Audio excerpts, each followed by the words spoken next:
Salut! On se retrouve pour parler des courants artistiques dans le XXe siècle, comme le dadaïsme, surréalisme, l'expressionnisme abstrait ou bien le hyperréalisme.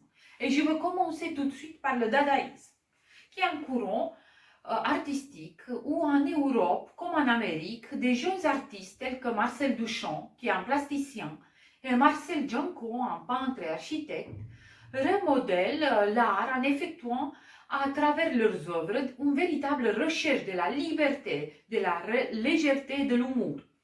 Devant l'absurdité de la guerre, les artistes Dada croient en un art frivole, ludique et léger.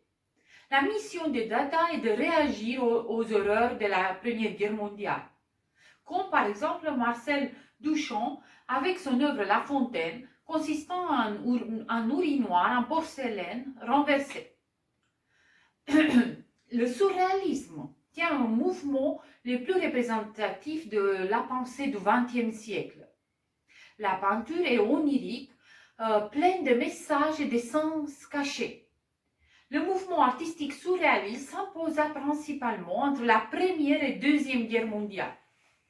Les travaux des grands psychiatres de l'époque sur la liberté d'association, l'analyse des rêves et de l'inconscient fut de la plus haute importance pour les surréalistes afin de mettre au point des méthodes pour libérer l'imagination. Le surréalisme rassemble des icônes de l'art moderne, comme Salvatore Dali avec son célèbre tableau La persistance de la mémoire ou La tentation de Saint-Antoine. Mais il y a aussi René Magritte avec l'œuvre Le Fils de l'homme et la Golconde, mais aussi Juan Miro avec son œuvre Le Carnaval de l'Arlequin, ou bien Man Ray avec sa photographie Le violon d'Angrès.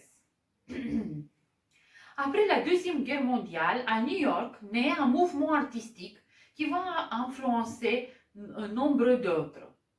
C'est l'expressionnisme abstrait.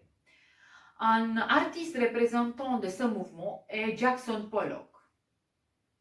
Le hyperréalisme est un terme employé pour désigner le style d'artiste produisant des peintures ou des sculptures ressemblantes à une photographie de haute résolution, comme Chuck Clothes fait l'immense portrait plus vrai que nature. Donc voilà quelques mots sur ces courants. On se retrouve pour la suite dans l'art contemporain. Ciao!